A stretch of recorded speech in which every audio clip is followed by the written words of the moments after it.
Ahora tenéis la oportunidad de participar con vuestras preguntas y observaciones, pero os dejo un par de minutos si me dejáis a mí decir algo. En cuanto a lo que estaba comentando anteriormente de la música, me llamó mucho la atención. Leo de su libro. Finalizaban los servicios con el himno real rumano para ahuyentar a las autoridades policiales que veían con sospecha reuniones tan diversas y para demostrar la lealtad del grupo al Estado. Esto debía ser muy interesante. Me imagino haciendo lo mismo aquí en determinadas épocas de nuestra historia. Una pregunta. He leído varias tesis doctorales de amigos y conocidos y algunas me han venido muy bien para dormir profundamente. Otras eran interesantes, pero cuando empecé a leer la tesis de Yemima no pude dejarla. Empezando con la entrada del agente de la policía secreta romana aseguranta en un edificio de Bucarest, pasando por la azarosa vida de Averbuch y de Richter y de otros, es realmente fascinante.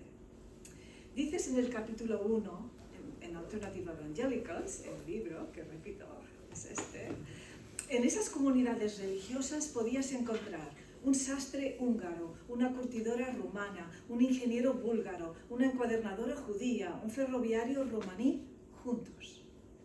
Según la ocasión y los asistentes, algunos cultos se llevaban a cabo en ruso, yiddish, húngaro, rumano y ocasionalmente en alemán e inglés. Continúas diciendo más adelante, además de superar brechas lingüísticas y étnicas, los evangélicos también estaban cruzando barreras de clase y género. Su diversidad e inclusividad radical contrastaban claramente con la religión establecida, la ortodoxa romana, lo que los convertía en una fuente tanto de fascinación como de sospecha. Parece un experimento sociológico. Yemima, ¿cuáles crees que serían los elementos que hicieron posible esta superación de tantas diferencias? Gracias, Clara. Creo que la cosa más importante o más relevante fue su fe, su nueva manera de entender su identidad, su fe, que fue lo más importante para ellos, más que su identidad nacional. Y sí, que esta nueva fe ellos sintieron que le daban una nueva dignidad, agency, no sé, autoridad, sí, porque ya no tenían ningún intermediario, ninguna jerarquía entre ellos y Dios. Y sí, esto creo que su fe fue algo que con esto podrían pasar sobre estas diferencias. Superar estas barreras a veces, ¿no? Muy bien, ¿alguien en el público? ¿Preguntas, reflexiones? ¿Alguien tiene alguna pregunta? Si no, tengo más. ¿Yo? A ver. ¿Puedo quitar? Sí. Esther. Si yo quisiera preguntarte, Yemima, sobre el papel de la mujer. Has citado algunas, no sé exactamente, me ha parecido entender algunas predicadoras, pero estamos hablando de hace muchísimos años en una parte del mundo donde no sé si era una situación similar a la que se vivía en nuestro país, por ejemplo, donde el papel de la mujer en el seno de las comunidades protestantes pues era muy limitado o en todo caso relegado a actividades de formación, de trabajo con niños y poco más. No, es una buena pregunta porque yo también cuando estaba leyendo, hacer investigación, cuando leí que como Eudokia Ceguera estaba en un curso de predicadores, fue algo muy... no esperaba encontrar esto. La verdad es que no es algo que existe en todas las iglesias, no ocurre en todas las iglesias en este tiempo, pero parece que más que después de las mujeres están más implicadas en hablar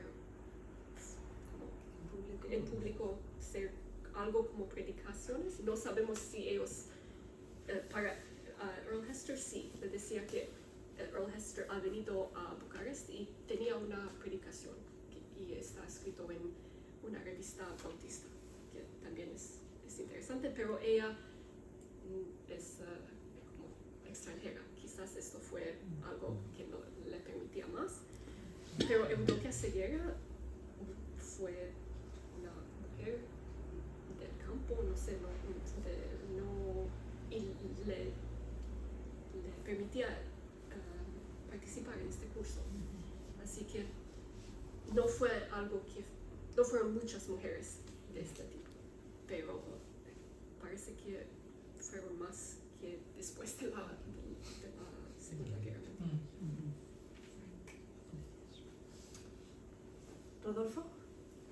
Gracias, Yemema. Me interesa saber si después de 1945 o 1990 ha habido un reconocimiento de este papel de esta comunidad, que en un periodo de entreguerras en que el nacionalismo, la cohesión, la unión se buscaba alrededor de criterios étnicos, lingüísticos, aquí se propagaba una fe, pero con unos valores que ahora se predican como valores europeos: la tolerancia, la igualdad, la solidaridad. ¿Ha habido un reconocimiento o no de este papel pionero de esta comunidad en el periodo de entreguerras? No, porque no se conocen. Sí, de Averbuch se conocen un poco en las comunidades de mesiánicos, de creyentes mesiánicos, pero no, cuando hablé con bautistas en Rumanía, ellos no sabían quién fue Averbuch. De la iglesia de los romaníes en Arad se conocía un poco más, pero casi muy poco, casi nada. Solo se sabía que ahí está una iglesia de romaníes, todavía está en Arad hoy en día, pero no se sabe mucho de estas iglesias en aquel tiempo. También los creyentes hoy en día, cuando intentaba hablar con ellos, con los de Arad, no sabían de esta historia de su comunidad. Por ahí detrás, no veo. Manolo. Han dicho que se unían en cuanto a la fe, ¿verdad? Y ese milagro lo hacía Dios en la persona del Señor Jesucristo con el Evangelio, como ocurría en los hechos de los apóstoles y seguirá ocurriendo. Él tiene poder para que gente de diferentes idiomas y nación sean uno como Él y el Padre es. Esa es mi reflexión. Carmen. Yo quería preguntar si todas estas personas que han salido en las fotografías, si todos eran creyentes de la iglesia o había gente del pueblo también. Es una buena pregunta. No sé si... Creo que cuando lo hacían las fotos, todos los que están ahí se fueron en la foto.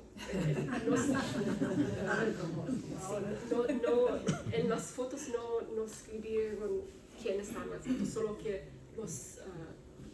o el coro de... Otra pregunta, ¿hay persecución todavía en este lugar? No hay persecución en Rumanía y ni en Moldavia. No. Solo quizás todavía unos... ¿cómo se dice? Roces. con la iglesia mayoritaria, pero no del Estado. Al fondo. Zemima, tú hablaste que había una foto donde había unas mujeres que estaban ahí, tú dijiste que esas mujeres, la mayoría, era una foto bonita, porque la mayoría habían muertes en el Holocausto. Entonces, ¿por qué motivo? ¿Por profesar en la fe cristiana o porque eran judías o... Sí, porque eran la mayoría judías y porque la ley no dejaban que, aunque fueron conversos, No dejaban de ser judíos. sí y no en Rumanía, no sé cómo decir, porque Basarabia y Bucovina fueron anexionadas, la ley en estas regiones fue diferente que la ley en Rumanía central, no sé cómo decir. Y por eso fue más duro para los judíos conversos en Basarabia y Bucovina. Pero por eso, por ser judíos. La cultura moteada ha seguido desde esa época. No, la mayoría no, porque después de la Segunda Guerra Mundial, Europa y Europa de Este, que fue muy mezclada, se hizo casi Homogéneo. Genial. Pero esa multiplicidad de idiomas también desapareció entonces. Desapareció, podemos decir que no desapareció, pero las comunidades se separaron y como los alemanes de Rumanía se fueron a Alemania, los judíos fueron también a Palestina o a otras partes del mundo, los búlgaros fueron a Bulgaria, se hizo como cada estado con su grupo étnico nacional. ¿Qué más? ¿Alguna aportación, alguna pregunta? Vemos que hay muchos niños. Sí. Yo me pregunto cómo las escuelas oficiales daban la idea de la Iglesia Ortodoxa a los niños, o eran completamente, no se hablaba de religión en las iglesias, en las escuelas. No, se hablaba y fue más dirigida por la Iglesia ortodoxa. Entonces los niños recibían en la escuela unas enseñanzas que luego en casa tenían que... Sí. Y fue muy duro para los niños evangélicos que necesitaban aprender unas cosas de la Iglesia ortodoxa y durante la Segunda Guerra Mundial fueron expulsados de la escuela a veces y sí, fue difícil para ellos. Bueno, aquí pasó algo igual. Recordamos de que muchos jóvenes no lo saben, pero después de la guerra los que iban a la escuela oficial tenían que cantar el Cara al Sol y rezar el rosario. En una dictadura se tenía que hacer esto. ¿Esto? Hombre, más que una democracia de esta manera. Sí, pero solo cuando hablas de la religión ortodoxa, me imagino que es una rama del catolicismo, ¿no? No. Es la iglesia como otra denominación del cristianismo. Rusia tiene la iglesia ortodoxa rusa, y Grecia también. Sí, a mí me suena que creían en el Papa, por ejemplo. No, tienen cada iglesia, cada país tiene su patriarca. Y es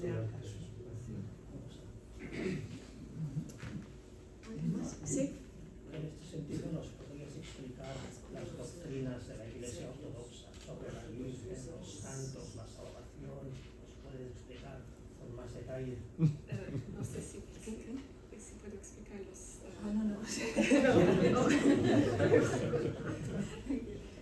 Yo, la verdad es que no tengo el conocimiento sobre esto para decirlo bien.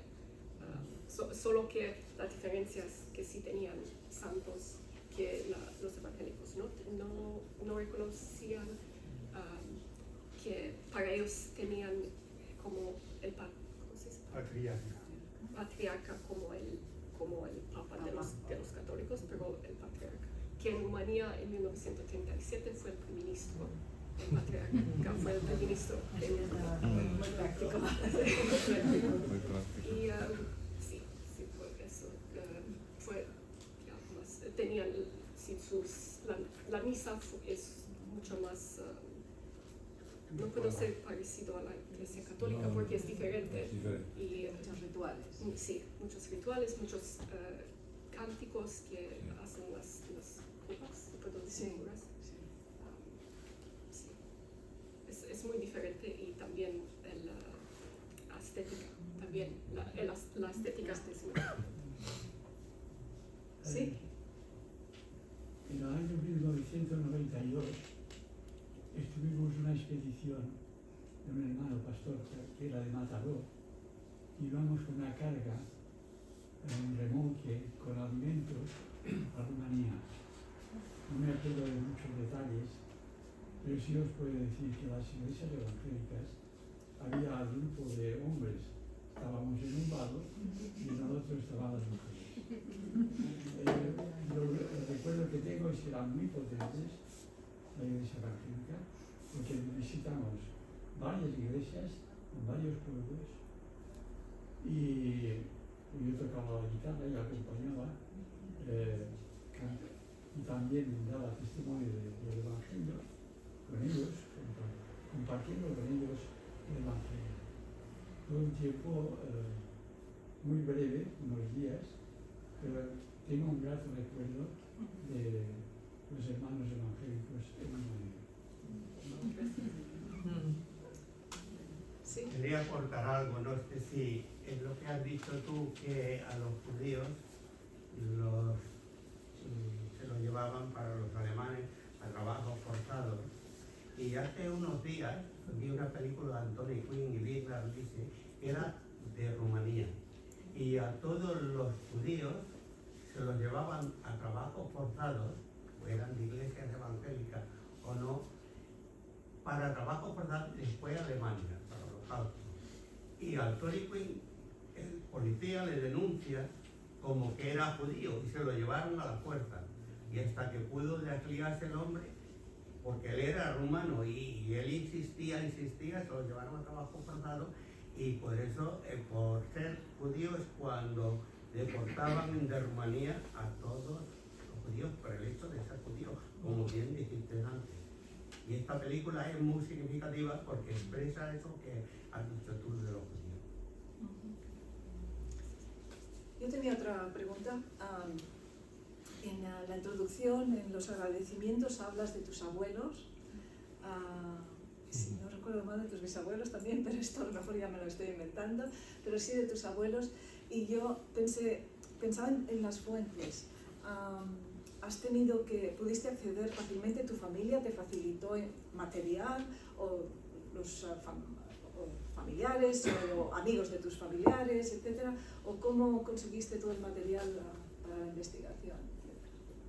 Gracias, Clara. Sí, al principio encontré unas revistas de los años 1920 en la casa de mi abuelo, en el sur de Rumanía. Y con esto empecé a buscar más y después encontré una foto de Aberbuch con unos de los miembros de su iglesia en Timișoara, en un archivo de la iglesia, de unas iglesias bautistas. Y cuando vi esta foto, pensé que nunca oí de este grupo de judíos conversos en Chișinău. Y con eso empecé a buscar quién es Aberbuch, pero mi familia no pudo ayudarme mucho porque Aberbuch es de Chișinău, Basarabia, y mis padres son del oeste del país, de Rumanía. Ellos no saben ruso y mucha de la literatura que Aberbuch tenía fue en ruso. Pero gracias a unas amigas de Moldavia en la iglesia de mis padres en California, podría traducir muchas de las revistas, de los sermones de Aberbuch, y también encontré que una de estas amigas, su esposo fue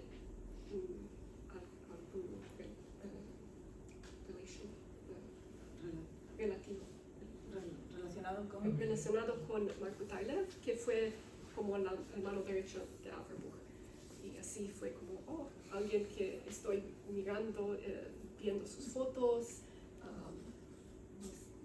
en esto no está. Pero podría mostrar a él que, mira, aquí está tu antepasado. Y ellos también me han dado un libro sobre el pueblo de donde está Marco Tyler. Y en este libro encontré qué pasó con Marco Tyler, que también fue deportado de los soviéticos y que pensábamos que falleció, nadie sabe lo que ocurrió con él en Siberia. Pero sí, con mis padres hasta un punto y después más en los archivos de Rumanía, nacionales, de Moldavia, en Chisinau, los archivos de la policía secreta en Bucarest, pero también en Dinamarca encontré revistas e información de Averbuch, en Inglaterra, en Norvegia, y también en Islandia, porque tenían lazos con con las iglesias luteranas también. Bueno, ya lo sabéis, no tiréis nada. Viniendo de una minimalista, esto es un pecado grave. Pero para pasar a la posteridad tenéis que guardar las fotos y las revistitas y todo esto. Tenemos nosotras una pregunta para ellos, ¿no? ¿Cómo veis? Bueno, habéis visto que estas comunidades eran comunidades súper diversas. Y nuestra pregunta es, ¿cómo veis el futuro de los evangélicos en general? ¿Veis unidad en la diversidad, en la multiculturalidad? ¿Sería posible un fenómeno así en la actualidad? ¿Qué pensáis? En Europa. Aquí mismo. Aquí mismo. Cuando mencionaste 9 idiomas cantando a la vez, el mismo cantigo, yo pensé, tener una grabación de eso sería guau. Y pensé, ¿por qué no lo hacemos? Porque tenemos que cantar o bien toda la canción en catalán o toda la canción en castellano. Oye, ¿y si cantáramos catalán-castellano a la vez? ¿Por qué no? Como testigo, Hay varios idiomas en nuestra me iglesia. siento como un cachondeo de primera marca que hay que comprender. Sí, el tema de los idiomas es importante, no es el único. ¿Qué pasó? Completamente. La música no es la misma, pero el cantante no. Sí. Todavía hay pocas iglesias en las que haya culto en catalán. Y quizás hay un culto al mes y casi como pidiendo permiso. Y el otro tema es que las iglesias están como nacionalizadas. La iglesia china, la iglesia filipina, la iglesia rumana. Entonces es bastante complicado. Todo va a ver. Sería ideal, pero no suele ser lo habitual. Que inmigrantes se integren, nadie tiene que integrar a nadie, ¿no? Pero que estemos juntos. Bueno, es la tesis de tu libro. Es superar, superar la identidad o traerla consigo, porque realmente ellos no dejaban su identidad a la puerta. Cada uno seguía. Ese es lo milagroso, que era un grupo moteado, que era un grupo variopinto. Sí, sí.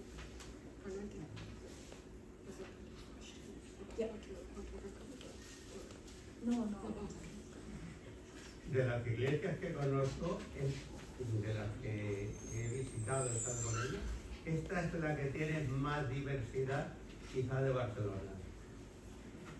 Ya no hablo de idiomas, que bueno, hay 3 idiomas, o 4 o 5. Si puedo poner una preguntita. Yo soy un siberiano. Mi esposa es rumana. Y aquí tenemos una familia de Singapur. Y bueno, la Emima es rumano, pero nacido rumano, pero ya es americano, pero viviendo aquí en Cataluña. El Luis está de Portugal. Y estamos en una iglesia. Vosotros bueno, mi pregunta es, el concepto de una nacionalidad es relativamente reciente. Escuchaba unas discusiones de estas de historia, especialmente ahora, desde Rusia y Ucrania y todo esto. ¿Son los rusos de verdad ucranianos? Porque la Rusia empezó en Kiev, o los ucranianos son rusos, y todo esto. ¿Qué significa la nación? ¿Cuál es la diferencia? Sé que es una pregunta para otra tesis de doctorado. Entre los cristianos, la mayoría nos sentimos ciudadanos del mundo, de Cristo y para Cristo, ciudadanos del mundo. Yo soy nacido en Extremadura, pero me siento catalán, y los nacionalismos lo único que ha valido para divide y vencerás. Lo que he visto yo en los libros que he leído de guerra, de alemanes y otras cosas, divide y vencerá, la obra del diablo, el nacionalismo. Yo, si estuviera en China, me sentiría a gusto con los chinos, me sentiría ciudadano del mundo. El amor de Cristo une a todos. Pero por eso quiero sentirme ciudadano del mundo, porque digo, no, yo de Extremadura de allí no me saco. Y entonces estamos dividiendo, eso divide y vencerá.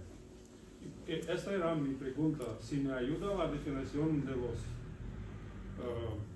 la gente secular, que nos dieron la definición, esta significa una nación, nosotros lo importamos y decimos, en la iglesia estamos romanos, rusos, ucranianos, españoles y tanto, y así. Somos uno en Cristo. O podemos nosotros darle una oferta de una otra definición. Si necesitamos una definición de nación, porque genéticamente en la biología estamos humanos, ¿no? Blanco, negro, rojo y todos estos colores.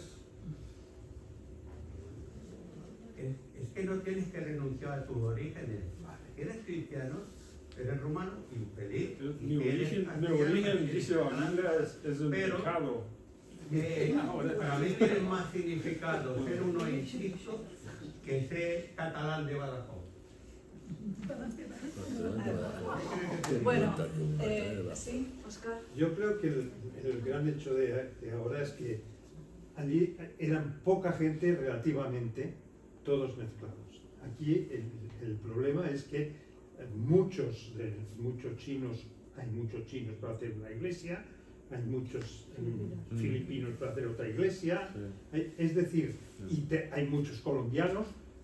Yo conozco a un matrimonio que a una iglesia de colombianos y son todos colombianos. Es decir, que tenemos más facilidad. La realidad es esta, es muy diferente en aquel mundo en el que se mezclaban y tenían que coger de todos sitios. Y los judíos tienen su sinagoga. Pues, sí. Los creyentes en Rumanía actualmente tienen esta misma visión, esta comunión. No. Son sus diferentes, pero no hay tanta diversidad. ¿Todos los evangelistas eran bautistas? ¿O No. Vale, es el... Pues antes de que empiece la tercera participación, que es el refrigerio que nos han preparado Yemima y Luis, quisiera leernos una última cita del libro de Yemima. Aquestes comunitats eren tan diferents de qualsevol altra en el seu temps i tan distintes de la imatge que es té avui dels evangèlics. La seva experiència representa una alternativa oblidada a les narratives nacionals de l'època, una alternativa als discursos que presenten la conversió simplement com un mitjà d'assimilació. Ben al contrari, les seves conviccions eren tan fortes que desplaçaven altres marcadors d'identitat. Va ser una experiència religiosa radicalment diferent i moderna, una comunitat acollidora que subratllava l'amor de Déu envers tothom, amb un missatge especialment adequat per a les regions frontereres ètnicament diverses de Romania. Moltes gràcies, Yemima.